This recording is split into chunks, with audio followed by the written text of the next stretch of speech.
Welcome to today's lecture. I'll be taking you through project financing and sustainability, that is BED4204. This is our session 2. This is our session 2. And my name is John Kenywa. I'm from the Department of Social and Development Studies, the School of Social Sciences. So in today's lesson, we'll be looking at basically the introductions, the basic introduction into project financing and sustainability. And in this case, we'll be defining important terms that will be coming up in the course of this unit.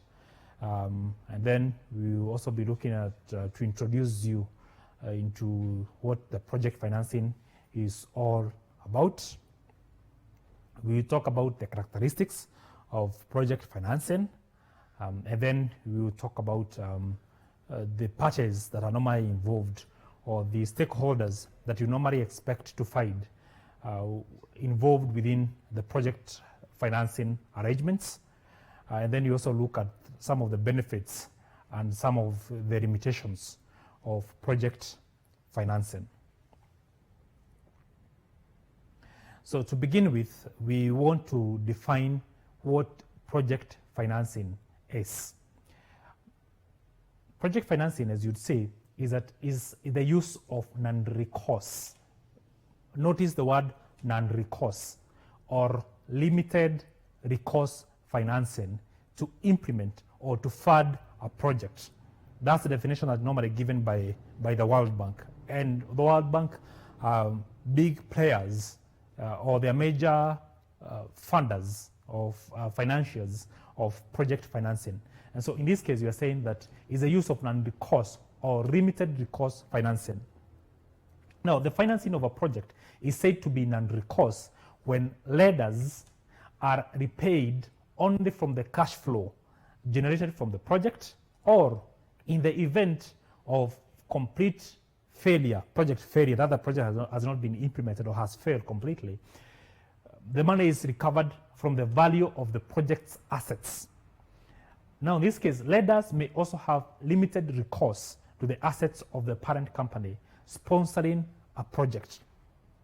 So it's important when we talk about non-recourse, is that we are saying if you implement a project, or the project that you're implementing is funded through project financing, it means that those that have given you the finances for your project can only recover that money. If they have given you loan to fund your project, is that they can only recover the money that they have given you from the cash inflow or the profit that your project is going to be able to generate. So they give you that credit on the basis that your project will be able to raise enough amount of cash inflow, or you're able to raise enough money from the project itself for it to be able to pay back the credit. So say, for example, if you finance a project and say in this case, it's you want to construct a road, like in the case of the road network that we hear is going to be constructed from Nairobi to Kenyatta International Airport, that is going to be funded through project financing. Now, what they are saying is that when that road is going to be constructed, is that those that are going to be using that road are going to be paying for that road. Now, the income that's going to be generated from using that road, because everybody is going to use it, is going to have to pay what you refer to as, mostly we call them toll, is going to pay. That money is then what is going to be used to pay back the credit. So in that case, then you can say that you are given this credit on the basis of the potential of your project to be able to raise enough money or to generate enough revenue or enough profit that can be used to pay back that credit. Now, like here we said, when in the event that your project is not successful, or in the event that the project collapses, or it's no longer functional, or it's not in operation anymore, non-recourse means that those who have given you the credit can only come so far. They can only come for the assets that belong to the project itself, and not anything else. So you as an individual, if you are the one who is a project owner, and you had this project implemented using project financing, is that those who had given you credit can only come for the assets that you bought that belong to the project itself, and nothing else that belongs to you as an individual. Because from the very beginning, when you're going for this credit financing, is that you are not asked for collateral, like what you'd normally be asked if you're going to get a conventional loan from a bank. They will normally ask you for a collateral, they will ask you for security, they will ask you for guarantors. In this case, there's nothing like that they're going to ask for. They only look at your financial projections, the potential of your project to raise enough money. What are your projections? How much do you project to make in the future? And then based on what your projections are, then they're going to give you the money that you have asked for. That is, if the project can be able to earn as much. And so in that case, like we said, that then you as a person are protected. If the project fails, they can only come for what belongs to the project only, and nothing else. Now that's what we refer to as project financing. And now I want us to look at what are some of the characteristics of project financing. And one of them is that it is capital intensive. In this case, we mean project financing tend to be large scale projects that require a great deal of debt and equity capital from hundreds of millions to billions of dollars. And this one normally include things to do with the infrastructure projects that normally fill this category. They are capital intensive. So in this case, then you don't expect maybe as a project that costs maybe 1 million. Probably someone wants to go and set up a shop in a certain area. And because you've learned about the principles of project financing, then you say that then I'm going to set up my project using project financing. That is not going to be the case. If the project is doesn't require as much money, you might not find anybody that might be willing to give you credit on the basis of what you expect to earn from that project. But because in most banks, because for a project that does not require a lot of money, if you go to a bank, what they of course require you to provide is a collateral. So for small project, they will not necessarily be able to earn or be able to convince anybody to be able to finance it using project financing. Then the other characteristics is that it is highly leveraged, and in this case is that you find the financing of most of this project. The reason why they are financed using project financing is because they are very, very expensive. And so in most cases, you'd find that most of these projects are usually 65% to 85% are purely financed using credit. It's not out of the pocket money. Even if it's a project that's been implemented by another organization, like say for example, if you have, like in the case of Kenya, where we have the power generation company, Kengen, in one of the sites, where they're doing geothermal. And some of the turbines that they have there, it's not that they have been bought by the government per se, but have been purely financed using from the government of Japan, and they have been financed using what we call the project financing arrangement in that case. And so in that situation, you'd find that probably the government has committed itself or has provided some equity or some capital to acquire some of those turbines. But then the largest share or the largest amount that have been contributed towards that specific assets has been financed maybe by the government of Japan. So we are saying it's high leveraged. You have more than 50% of the financing for those assets or those projects are purely through what you call credit. Then the other characteristics is that they are normally long-term. You'll find that most of these projects, they range between 15, 20, 40, even 50, even some of them can even go for 100 years. They are expected to be running for all that period of time. So they are long-term projects in most cases. Then the other characteristics is that project financing or raising funds for project through what you call project financing is very expensive. It's a very costly exercise. And the reason is because, like we also come to see another characteristics, is that we have many people that are involved. Two, is that there are a number of other things that need to be carried out. Because for you to be able to come up with books that can be able to convince any donor or any funder to accept to give you money and expect to receive back their money based on how much your project is going to earn, is not an easy task for anybody. And so in most cases you'd find that most of these projects, they normally engage experts, people who are experts in doing in preparing books for these kind of arrangements, financing arrangements, and in that case, of course, you're also going to have different experts at different sections.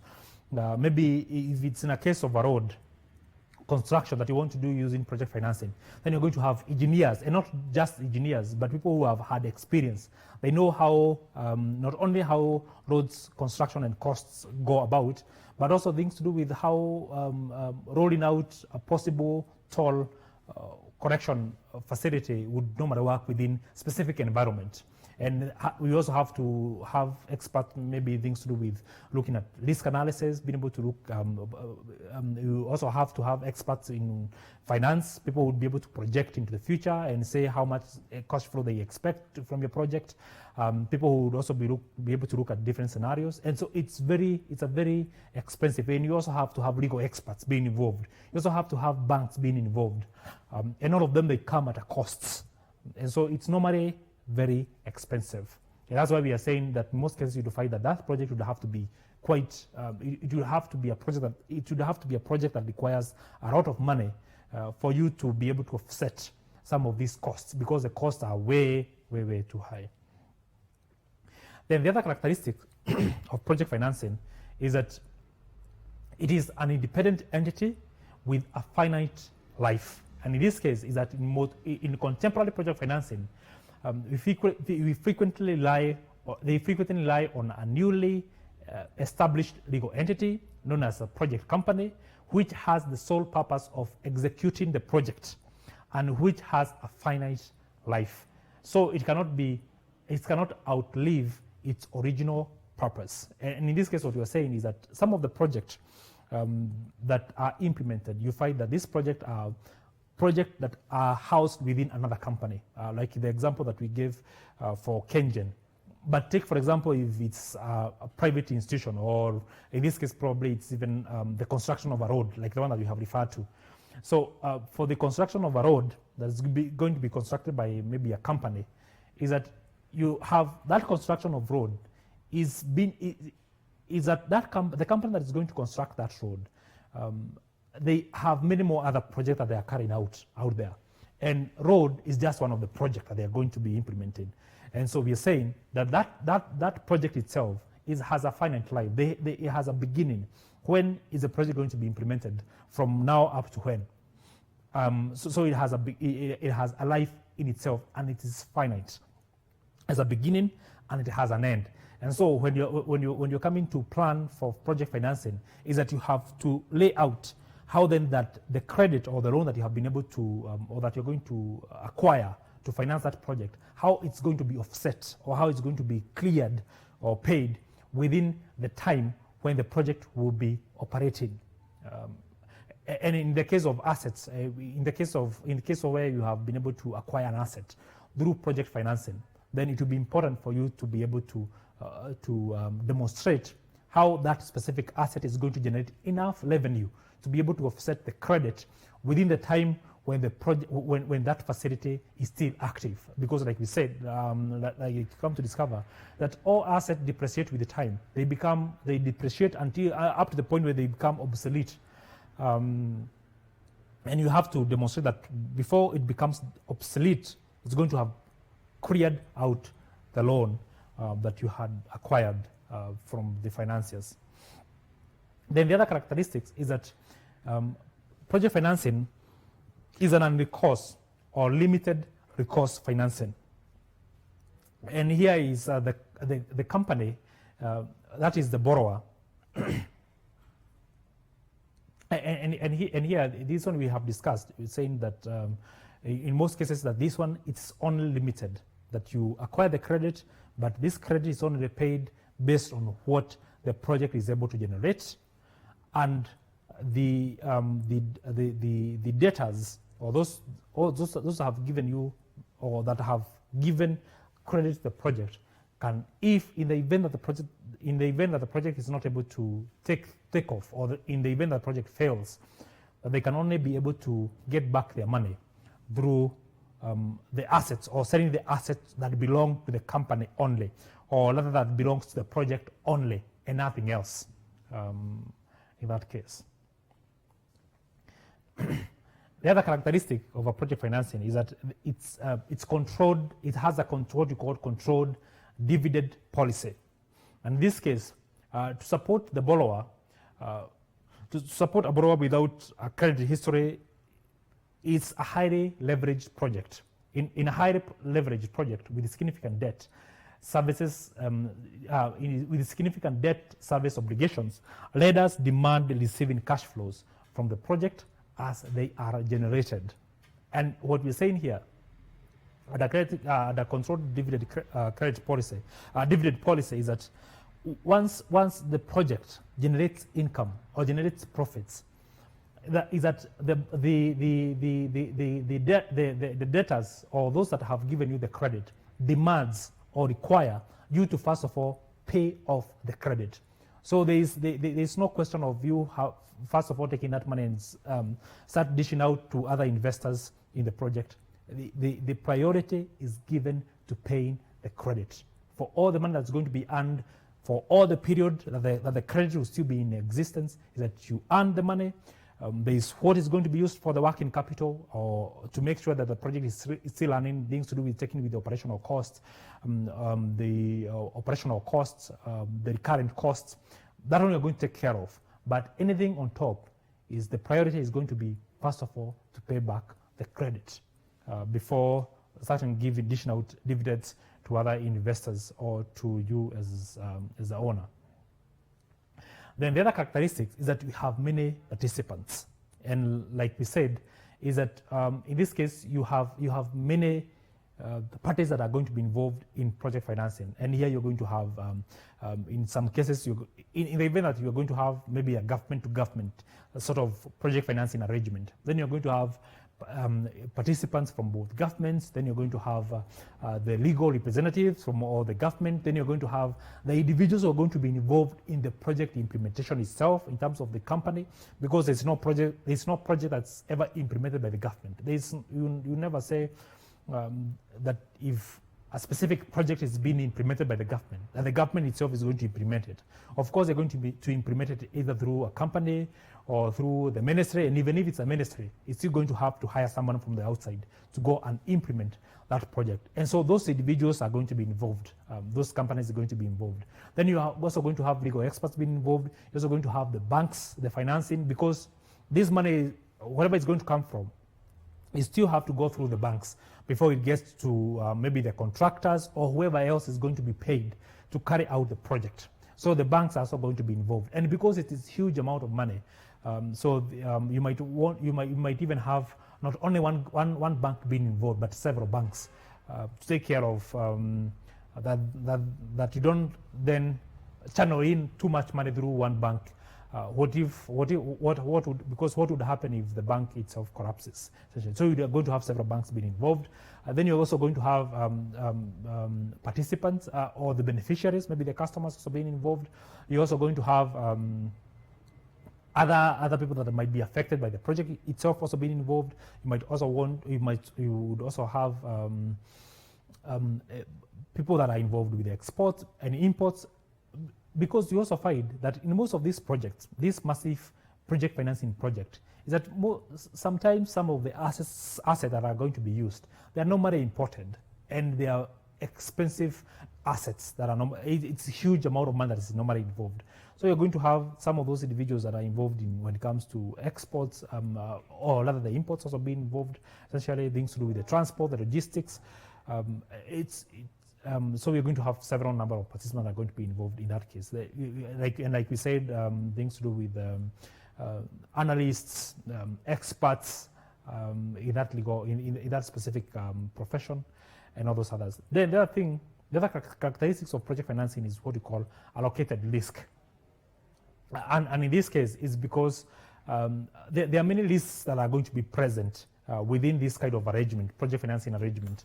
And often the crucial element here is required is to make project go forward. Is that you make sure that project is able to go forward and that we have what we call the proper allocation of risk. That given all these individuals that are going to be involved, or all these different parties that are going to be involved in your project, you make sure that the project, that the risks that are also present or that you anticipate to be there within the project are allocated to the rightful participants or the rightful parties that can be that are best suited to handle that specific risk. Mount Kenya, Mount Kenya, Mount Kenya, Mount Kenya. Say for example, if you have things to do with risk, the risk of imports. There are some assets that need to be imported that are relevant to the project. And know there is always a possibility that they could be delayed, they could be faulty, or they might come late, which of course is going to have some implication because of things to do with the foreign exchange rates are also going to change. So in that case, then you might want to have the individual who is going to be in charge of export and imports is one who is going, or that organization is one that's going to be responsible to take care of that specific risk, because they're more in control of that specific kind of risk. Or if it comes to a case of disbursement of funds, that money is supposed to be disbursed on time to whichever quarters that this money is supposed to go, then you might want to have that risk of delayed disbursement of money, which can also come with costs, increased costs, penalties that might come as a result. You might want to have that risk being given to the bank that is going to be a party or is going to be involved in that specific project financing arrangement, so that in the event that then they delay, then it's going to be their responsibility to take care of the penalties that might be involved in that sort of situation. Now, then we have talked about that this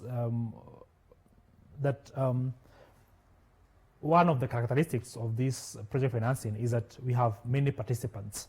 So in this case, I want us to take us through what are some of the participants that you would expect to have within the project financing arrangement that you get yourself into. And like we said, there's that project financing arrangement is that you have them at different levels. You can have them at the government level, you can have at an institutional level, you can have even at individual level, at private company level, at a corporate level. You can have them at whichever level. And so when we talk about the participants, it does not necessarily mean that all of them would apply across board in all forms of project financing, but you'd find that some of them would fit in some form of arrangement of project financing, and others may not be relevant in some of in other kind of arrangements of project financing. But begin with one most dominant participant that you find in a project financing is that you have the government.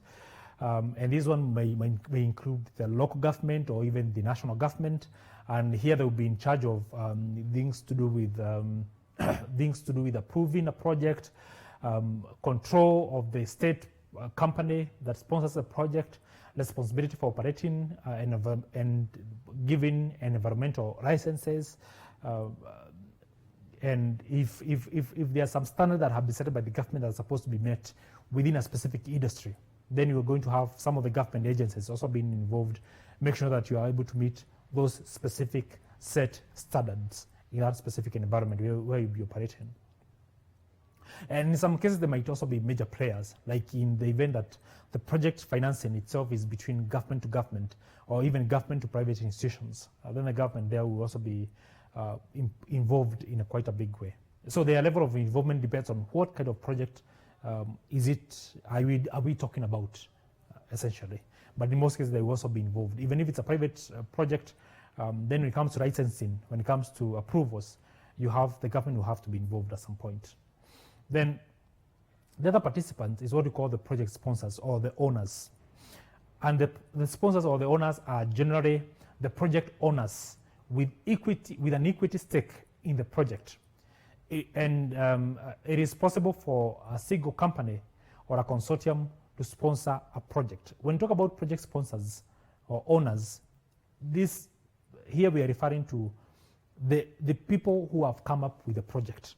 So if, say for example, if we are talking about a hospital that is trying to acquire a very expensive machine that's supposed to be used maybe for diagnosis or treatment for a specific ailment that currently is not available, but they want to acquire it, but they cannot be able to afford it because they don't have enough money, and so they want to acquire it using project financing, is that the hospital that comes with that proposal that says that we want to get this project, that we want to get this specific asset, then they are what we call the project sponsors or the project owners. That project belongs to them, and they have a stake in it. They are going to make some contribution towards making sure that the project is that the asset is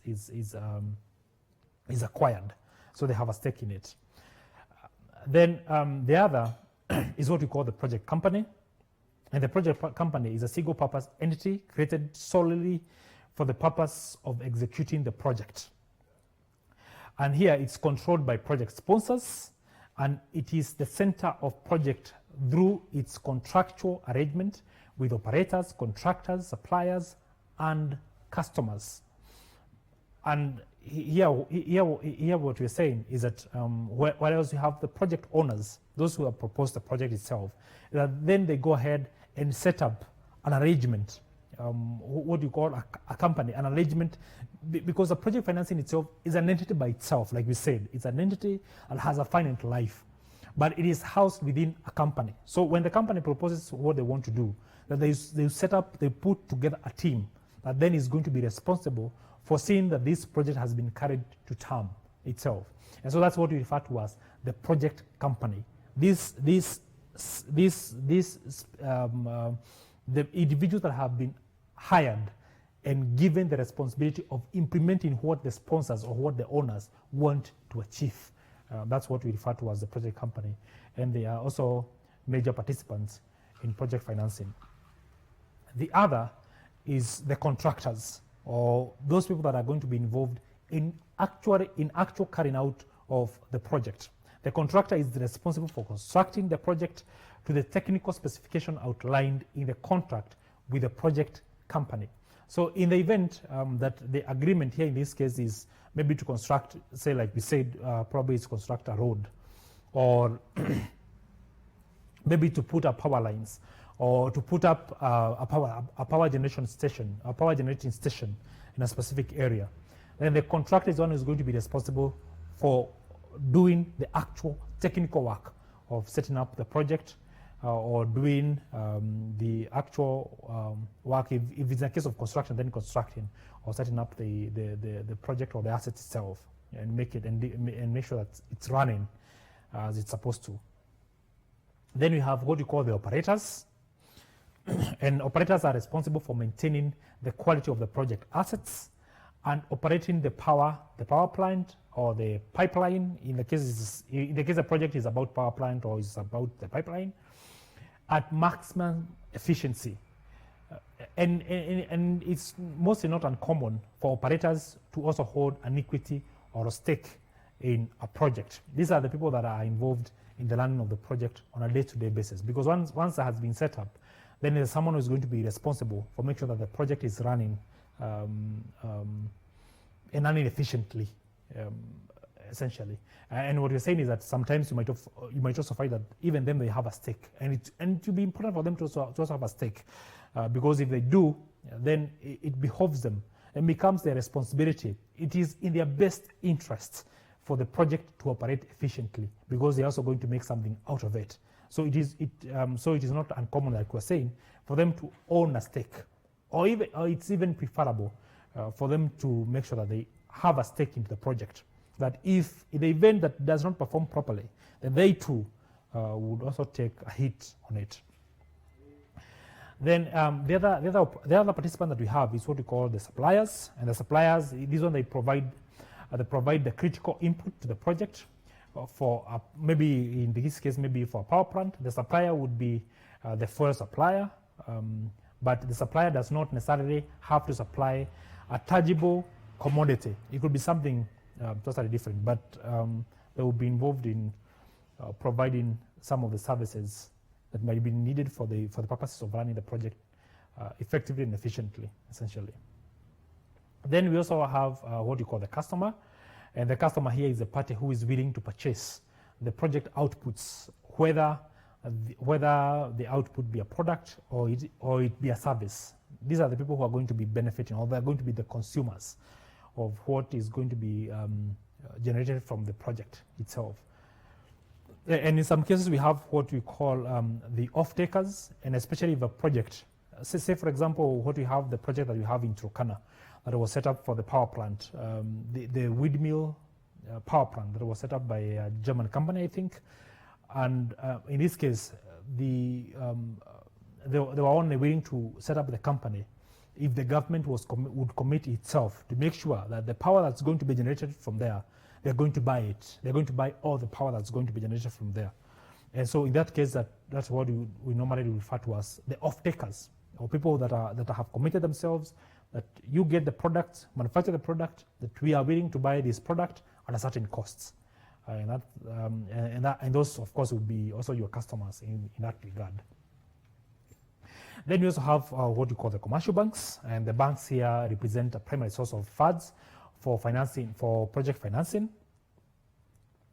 And here, in arranging these large loans, the banks often form syndicates to sell down the interests. And what we mean here, if they're dealing with huge loans, and we said that project financing is capital intensive, it requires a lot of money. So you'd find that in most cases that the banks that are going to be involved is not just one. Not just one bank would be willing to participate alone because the risks are too high. If the project fails, it can also collapse the bank itself or affect its liquidity or capital base itself. And so in most cases, you'd find banks forming what we call the syndicates, and these agreeing to how much they will be willing to finance the project, essentially. Then we also have the other participants are what we call the capital markets, and that is in the event that you decide to raise your funds or the finances through what we call the equity share or selling things with boards or treasury boards, essentially. Then you might want to have the capital markets also being involved in allowing you to do just that. Then the other participant that we have is what we call the direct equity investment funds, and these are private infrastructure funds, which represent another source of equity capital for project financing. Then the other participant, there are many of them. Of course, you'll not be able to exhaust all of them, but maybe to look at these few more others, that we have what we call the multilateral agencies. And these are the kind of the World Bank, the International Finance Corporation, and the regional development banks that are often act as leaders or co-financiers to important infrastructure projects in developing countries. You'd find, like in the case of Africa, you have the African Development Bank that have in the past been involved, that have provided financing in big ways. To finance projects, development project, infrastructure project, like when they talk about constructing a road from Egypt going down to South Africa, which purely is going to be financed by African Development Bank. And then you have several banks, several projects that have been financed using the World Bank. And I know you know several of them that have been financed through this arrangement in Kenya, like the one that is from Murang'a is supposed to bring water to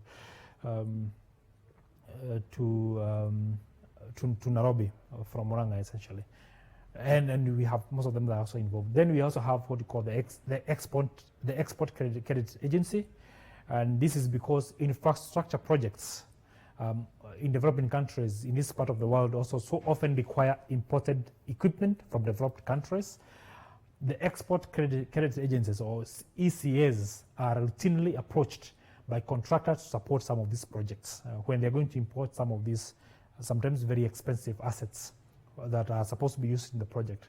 Then you might want to involve them or to engage them to assist you being able to import some of those assets. Then we have others. We have the legal specialists. We have the financial specialists. You might also want to have other experts in that specific industries also being involved, and many more others. We cannot be able to exhaust them for now, but that's just to name just but a few. Then the other thing that we look at is what we call the benefits. What are some of the advantages of using project financing to implement a project? And one of them is what we call the effective debt allocation. Here, project finance enables the sponsor to raise debt over and above the capacity of the parent.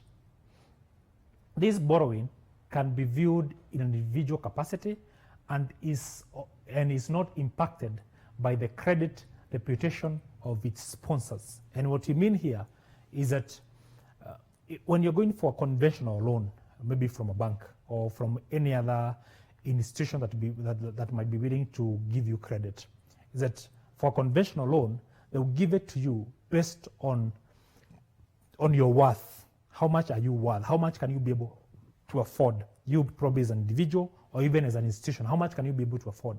And what they look at is that your ability, what they refer to as mostly your ability to pay. That if you give you this credit today, will you be able to pay it back based on your current cash flow? Based on your current cash flow, can you be able to pay that credit? But when it comes to project financing, what you're saying is that you are able to raise far much more money than what you as an individual or you as a company or institution or even as a government can be able to afford in terms of credit. Because we said that you're given this credit on the ability of the project itself to raise enough revenue to offset the credit. So as long as the project is able to raise enough funds, as long as the project is able to make enough profit and pay back the credit, then you can be able to acquire as much credit as the project itself can be able to pay back. So if your worth as a company or even as an individual is maybe only 10 billion, but the project requires maybe 100 billion, and the project proves worth that it can actually be able to pay back the credit, then they are still going to be able to give you 100 billion, 100 billion in that case. And you'd find, like in case of Kenya, we have the credit rating bureau, which means that if you take loan maybe from a bank and you don't pay it back in time, then you're supposed to be registered with the credit rating bureau and given maybe a bad rating, meaning that in the future banks should be very careful when giving you credit because you don't pay. But what you're saying in this case is that even if you have a bad reputation, you as a person or even as a company, that you have not been able to honor your past commitments as an individual, that this is not going to affect, this is not going to come into play when it comes to project financing. This is not going to come into play. It's not going to be considered. What's only going to be considered here is the ability of the project to pay back the credit. So this one raises the bar for you to be able to acquire financing that you would not have been able to acquire if the financing was used in other different arrangements. Then you have what you call the risk management. In this case, the shareholders of the parent company are immune against the fluctuations in the fate of the project. The liability is limited to the amount of equity contributed by the sponsors, and additionally, the risk is also reduced upon involvement of multiple entities. And what we mean here is that when you get into a project financing arrangement for a project, what you have done is that one, the company that's sponsoring, or the sponsors or the owners of the project, is that themselves they are insulated, they are protected against the possible failures or possible fluctuations within the environment where the project is going to be implemented. So that if the inflows that had been projected do not come out as had been anticipated, that you as a sponsor, the creditors or those that have given you credit cannot come after you. They can only come after the project itself, because it's the project that has refused to pay back their money, not you as a person. And so it provides that form of insulation or security for the sponsors of the project. But then again, the very fact that you're going to have many individuals involved or many participants involved in the project who are also going to be playing a major role within this specific arrangement, is that you are able to distribute and to allocate the risk on the people that are best suited to handle that risk. And so in that case, it helps you to address the problem of managing the risk that the project is exposed to. Then the next benefit, the other benefit of project financing is what we call the economies of scale. And this case is that because it's flooded or you have floated, or it's floated by more than one parent, it's very likely to demonstrate economies of scale within a project financing arrangement. Because in this case, you have two contemporary organizations who will only agree to come together for a common goal when they see a significant benefit flowing from the association. And what you mean here is that you are going to have, because you have arrangement of different participants that are going to come into the play within the project financing arrangement. In this case, is that you have everybody is going to play their best. They are going to put their best foot forward. So you have all these many participants, and all these participants everybody putting their best foot forward for the purpose and for the benefit and for the success of the project. What that means is that you have what you define in that case, the economies of scale. You'll be able to achieve more because you're many of you, and everybody is an expert in the area that they are handling. So you'll be able to achieve more and reduce possible cost overruns that you might have experienced if you don't have this, and even generate even more revenues from this kind of arrangement, essentially. And then maybe the benefit that probably we have not included here, but also comes in very handy. It is mostly when it comes to developing countries, when you have several infrastructural projects that need to be implemented, but maybe the government or the budget or the revenues that are generated within a country are not sufficient to be able to finance some of those infrastructural, very expensive projects. So project financing itself comes in very handy, because then it provides an avenue through which governments in developing countries can be able to leverage on to be able to conduct or to implement such kind of projects, infrastructure projects, and commit itself to pay back the credit, using those projects themselves to offset to pay back the credit. And as a result, of course, what you find is that you find these countries are able to develop, despite the fact that they're not able to raise enough revenues from their own tax corrections. So project financing itself as an option comes in very handy for the developing countries or in the developing countries. But nonetheless, we do have several limitations for project financing. But nonetheless, we do have several limitations for project financing. And one of them is the issue of complexity. And in this case, it is based upon several contracts between multiple parties, each of them involving complex negotiations. It may be difficult to maintain a record of the flow of funds among the parties involved if the proper discretion is not exercised. And what you're saying here is that in as much as it has its benefit, the very fact that someone will be willing to commit to give you money, and they are willing to say that they are okay to get back their credit based on the potential of the project to be able to generate income in the future, is not an easy undertaking. It's not something that anybody would be easily be willing to commit themselves to. And so to be able to bring these individuals together and for them to be able to agree to that sort of arrangement, it's usually very complex situation. One, things to do with legal, because remember he said it's long term. So they are committing themselves to receive this money for a period of 20 years. So you're going to have complex discussions about not only the current legal framework, but even at what is going to come into the future. So that in the event, say like maybe here in Kenya, where we have the change of government every 5 years, how do those that are going to agree to finance the project, and maybe it's a government-led project, like in the case of the SGR, or in the case of the Thika Superhighway, how do those that are going to fund those specific projects, how are they going to be assured that regardless of whatever kind of government comes into place, that their money is still going to be paid and the project will still be running as effectively and efficiently and based on the agreement that they get into today? And so, and that one then involves some level of legal expertise to be able to deal with some of those things. And even when it comes to projections, because there are things to do with inflations, there are things to do with changing foreign, changing the fiscal policy, there are things to do with weakening currency. How are you going to deal with all those when it comes to paying back your credit? And so it's a little bit, it's not a little bit, it's very complex. But it's doable. Of course, it has been done, and will always be done even in the future. Then the other limitation is issues to do with compliance and documentation.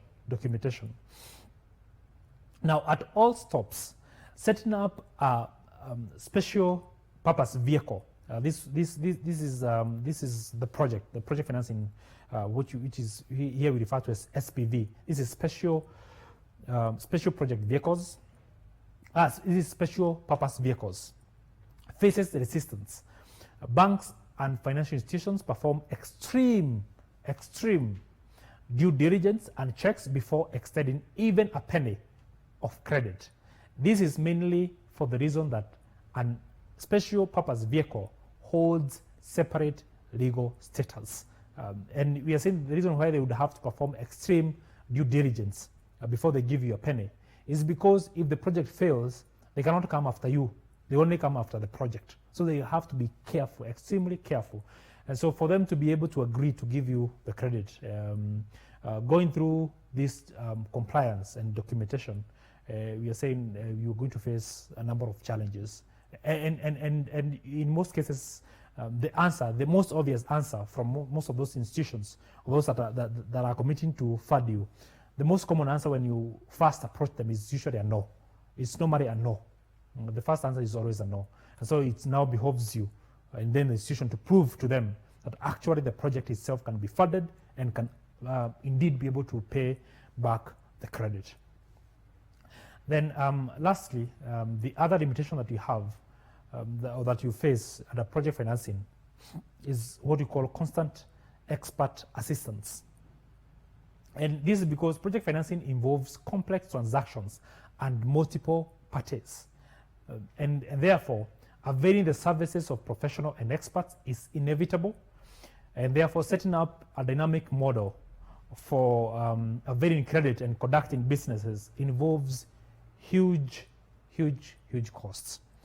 In this case, what we're saying is that in the whole for the whole time that the project will be implemented, is that you have to involve from the moment when it is initiated and proposed and negotiated and discussed and agreed, and even during the whole process of implementation, that you're going to have a number of experts that are going to have to be involved in terms of monitoring the project, in terms of ensuring the project is implemented, the legal status, ensuring that everything is working as was agreed from the very onset, because it's huge amount of money that is at risk in this case, and these people would have to be involved. And therefore, if you are going to have them involved for all that period of time, these experts they do not come cheap. It also come at a huge cost for the project. And that brings us to the end of our lesson 2 today, and thank you for joining us. These televised lectures supplement our robust online learning going on our MKU online platform. You can view more on our televised lectures via our online platform. We are in a digital era, and Mount Kenya University knows this. The following are the steps to follow so as to complete your online application. Download the application form from the website www.mku.ac.ke. Attach copies of your academic certificates and ID. Pay the application fees via M-Pesa pay bill number 270988. Your ID is the account number. 2,000 shillings is the charge for a postgraduate. You can also deposit in the bank accounts provided on the website. Then email all the above to apply@mku.ac.ke.